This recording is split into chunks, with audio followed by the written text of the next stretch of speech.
वाटतं महत्त्वाचा अधिकार आहे, तो हक्क आहे. जरी कंटाळवाणा प्रकार असला तरीसुद्धा दिवाळी म्हटलं की खरेदी हा प्रकार ओघानं येतोच.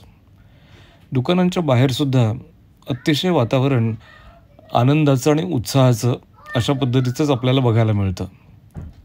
अनेक वेगवेगळ्या वस्तू आहेत, रोषणाई केलेली आहे आणि बाजारपेठा अगदी फुलून गेलेल्या आहेत, असं म्हटलं तर काही वावगं नाही.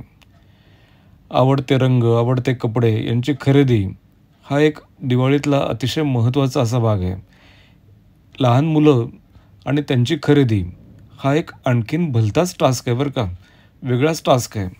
एकतर त्यांना बाहेर आणणं, त्यांच्या मनासारखे कपडे घेणं आणि त्यांना एका जागी शांत बसवणं, ह्या सगळ्याच गोष्टी अतिशय जबाबदारीच्या आहेत. बघा, मुलं काही केलं ऐकत नाहीत. सगळीकडे बाळगोपाळांची हीच अवस्था आहे. त्यांना आवरता आवरता आपल्या मनासारखं